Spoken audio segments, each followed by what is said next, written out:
नमस्कार दोस्तों, स्वागत है आपका विश्वामित्र ऑनलाइन एजुकेशन में। आज के वीडियो में हम देखने वाले हैं बाल मनोविज्ञान और शिक्षा शास्त्र पर आधारित वस्तुनिष्ठ प्रश्न। ये हमारी 2000 MCQ की सीरीज़ है जिसका यह पार्ट 1 है। तो चलिए स्टार्ट करते हैं।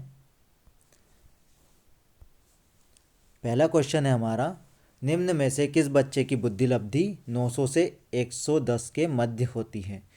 वह कौन सा बच्चा है जिसकी बुद्धि लब्धि 90 से 110 के मध्य होती है? सामान्य बुद्धि, प्रखर बुद्धि वाला, उत्कृष्ट या प्रतिभाशाली? तो इसका जो आंसर है वो है ऑप्शन है सामान्य बुद्धि वाला बच्चा। विभिन्न प्रकार के संवेग जैसे भय, क्रोध, प्रेम, घृणा आदि चिंतन को प्रभावित कर देते हैं। यह सत्य है, असत्य है, या ऐसा कभी कभी होता है, या इनमें से कोई नहीं? तो इसका जो आंसर है वो है ऑप्शन है सत्य है। भय, क्रोध, प्रेम, घृणा आदि चिंतन को प्रभावित कर देते हैं। चिंतन निम्न में से किस प्रकार की प्रक्रिया है? हमें प्रश्न में पूछा गया है कि चिंतन निम्न में से किस प्रकार की प्रक्रिया है? शारीरिक प्रक्रिया, जटिल मानसिक प्रक्रिया, साधारण मानसिक प्रक्रिया, या इनमें से कोई नहीं? तो इसका जो आंसर है वो है ऑप्शन बी, जटिल मानसिक प्रक्रिया। चिंतन जो है एक प्रकार से जटिल मानसिक प्रक्रिया होती है। ऑप्शन बी इसका सही आंसर होगा। बुद्धि लब्धांक के आधार पर विभिन्न समूहों में विद्यार्थियों का वर्गीकरण उनकी स्वगरिमा को पहले घटाता है और उनके शैक्षणिक निष्पादन को प्रभावित नहीं करता। इसका जो आंसर होगा वो होगा ऑप्शन बी। बुद्धि लब्धांक के आधार पर विभिन्न समूहों में विद्यार्थियों का वर्गीकरण उनकी स्वगरिमा को घटाता है और उनके शैक्षणिक निष्पादन को प्रभावित नहीं करता है। ऑप्शन बी इसका सही आंसर है। जब बालक या व्यक्ति सीखने के लिए तैयार हो जाता है तब सिखाया जाए। सीखना अच्छा होता है, यह सीखने का कौन सा नियम होता है? तत्परता का नियम, प्रभाव का नियम, अभ्यास का नियम, या इनमें से कोई नहीं? जब बालक या व्यक्ति सीखने के लिए तैयार हो जाता है तब सिखाया जाए। सीखना अच्छा होता है, यह जो नियम है यह है तत्परता का नियम। ऑप्शन ए इसका सही आंसर होगा। अधिगम अनुभव एवं प्रशिक्षण द्वारा व्यवहार में परिवर्तन है, यह कथन निम्न में से किस विद्वान द्वारा कहा गया है? गेट्स, स्किनर, गिलफर्ड, या क्रो एवं क्रो? अधिगम जो है अनुभव एवं प्रशिक्षण द्वारा व्यवहार में परिवर्तन है, यह कहा गया है गेट्स द्वारा। ऑप्शन ए इसका सही आंसर होगा। संज्ञानात्मक प्रक्रिया सदैव किस प्रकार की होती है? व्यक्तिक, सामूहिक, ए और बी दोनों, या इनमें से कोई नहीं? तो संज्ञानात्मक प्रक्रिया जो होती है वो सदैव व्यक्तित्व होती है। ऑप्शन ए इसका सही आंसर होगा, व्यक्तिक। गिलफर्ड ने कितनी भौतिक मानसिक योग्यताओं के आधार पर बुद्धि की संरचना का वर्णन किया है? 1, 2, 3 या 4? गिलफर्ड ने भौतिक मानसिक योग्यताओं के आधार पर बुद्धि की संरचना का वर्णन किया है वो है 3 भौतिक मानसिक योग्यताओं के आधार पर बुद्धि की संरचना का वर्णन गिलफर्ड ने किया है। अगला प्रश्न है, पूर्व में सीखे गए ज्ञान को स्मरण करना निम्न में से क्या कहलाता है? स्मृति, याददाश्त, चेतन बुद्धि, या इनमें से कोई नहीं? पूर्व में सीखे गए ज्ञान को स्मरण करना जो होता है वो कहलाता है स्मृति। ऑप्शन ए इसका सही आंसर होगा। आंशिक क्रिया का नियम अथवा अंश से पूर्ण की ओर शिक्षण सूत्र निम्न में से किसके द्वारा दिया गया है? स्किनर, थार्नडाइक, कोहर, या गेस्टाल्ट? तो आंशिक क्रिया का नियम या अंश से पूर्ण की ओर शिक्षण सूत्र जो है वो दिया है थार्नडाइक ने। ऑप्शन बी इसका सही आंसर होगा।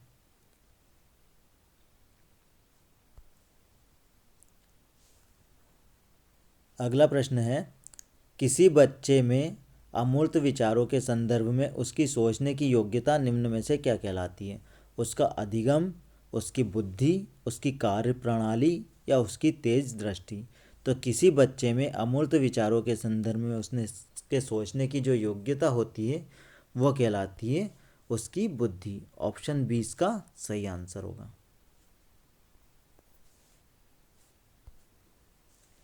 चिंतन ज्ञानात्मक पक्ष की किस प्रकार की प्रक्रिया है? चिंतन जो है वो ज्ञानात्मक पक्ष की निम्न में से किस प्रकार की प्रक्रिया होती है? मानसिक, शारीरिक ए और बी दोनों या इनमें से कोई नहीं। तो इसका सही आंसर है मानसिक। चिंतन ज्ञानात्मक पक्ष की मानसिक प्रकार की प्रक्रिया है। ऑप्शन ए इसका सही आंसर होगा।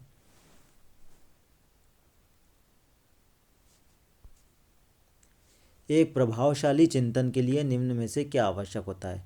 सशक्त अभिप्रेरण, सतर्कता और लचीलापन, या कुशाग्र बुद्धि, या उपरोक्त सभी। एक प्रभावशाली चिंतन के लिए जो अति आवश्यक होता है उसमें सशक्त अभिप्रेरण होना चाहिए, सतर्कता और लचीलापन के साथ कुशाग्र बुद्धि भी होना चाहिए। तो इसका जो सही आंसर है वो है उपरोक्त सभी। ऑप्शन डी इसका सही आंसर होगा। संज्ञान एक प्रक्रिया है जिसके द्वारा प्राप्त किया जा सकता है ज्ञान, कौशल विकास और व दोनों या इनमें से कोई नहीं। तो संज्ञान जो एक प्रकार की प्रक्रिया है जिसके द्वारा हम प्राप्त कर सकते हैं ज्ञान को। ऑप्शन ए इसका सही आंसर होगा। ज्ञान। संज्ञान निम्न में से किस प्रकार की प्रक्रिया है? सक्रिय, अक्रिय, निष्क्रिय या इनमें से कोई नहीं। तो संज्ञान जो है वो सक्रिय प्रक्रिया है। ऑप्शन ए इसका सही आंसर होगा।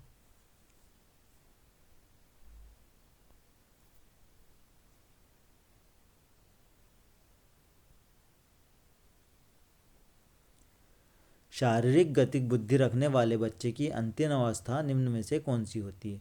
शल्य चिकित्सक, कवि, वाचक या राजनीतिक नेता। तो इसका जो सही आंसर है वो है ऑप्शन ए शल्य चिकित्सक।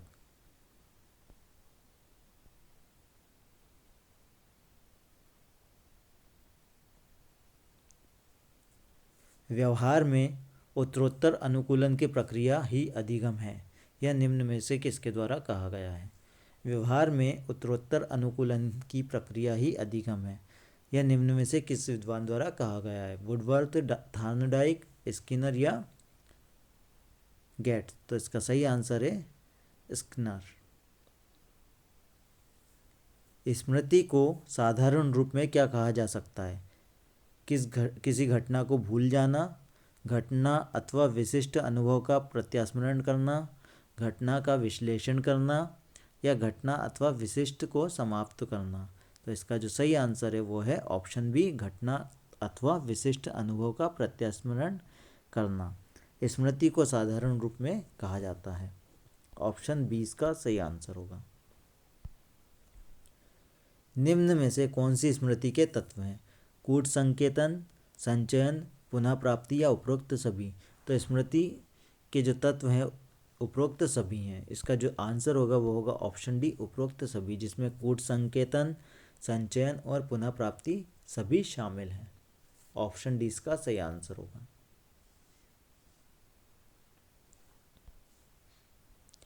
बुद्धि एक तत्वीय सिद्धांत का प्रतिपादन निम्न में से किसने किया था? बिने, टर्मेन, स्टर्न या उपरोक्त सभी। तो बुद्धि एक तत्वीय सिद्धांत जो है उसका प्रतिपादन किया था उपरोक्त सभी ने।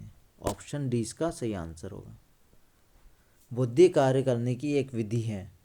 निम्न में से कथन किसका है? टर्मन, वुडरो, वुडवर्थ या स्किनर। तो बुद्धि कार्य करने की एक विधि है, ये जो कथन है ये है वुडवर्थ का। ऑप्शन सी इसका सही आंसर होगा।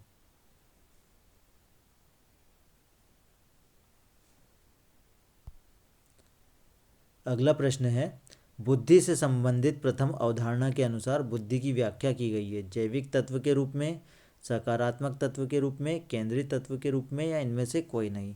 तो बुद्धि से संबंधित प्रथम अवधारणा के अनुसार जो बुद्धि की व्याख्या की गई है वो की गई है जैविक तत्व के रूप में। ऑप्शन ए इसका सही आंसर होगा, जैविक तत्व के रूप में।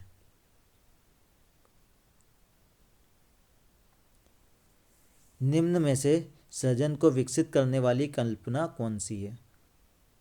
उत्पादनात्मक कल्पना, आदनात्मक एवं सृजनात्मक कल्पना, ए और बी दोनों या उपरोक्त सभी। तो इसका जो सही आंसर है वो है उपरोक्त सभी। ऑप्शन डी इसका सही आंसर होगा। सीखने के संदर्भ में निम्न में से कौन सा कथन सत्य है? अधिगम की प्रक्रिया जीवन पर्यंत चलती है। अधिगम सकारात्मक भी हो सकता है और नकारात्मक भी। अधिगम प्रेरणा से प्रभावित होता है या उपरोक्त सभी। तो सीखने के संदर्भ में जो कथन सत्य है वो है उपरोक्त सभी। ये सभी कथन जो यहाँ दिए हुए हैं ये सभी सत्य हैं, जिसमें अधिगम की प्रक्रिया जीवन पर्यंत चलती है। अधिगम सकारात्मक भी हो सकता है और नकारात्मक भी। अधिगम प्रेरणा से प्रभावित होता है। तो इसका जो आंसर होगा वो होगा ऑप्शन डी, उपरोक्त सभी। किसी छात्र में किशोरावस्था के बाद तीव्र विकास होता है। अमूर्त चिंतन संबंधी योग्यताओं का, तर्क संबंधी योग्यताओं का, पठन संबंधी योग्यताओं का, या उपरोक्त सभी। तो इसका जो सही आंसर है वो है ऑप्शन ए, अमूर्त चिंतन संबंधी योग्यताओं का।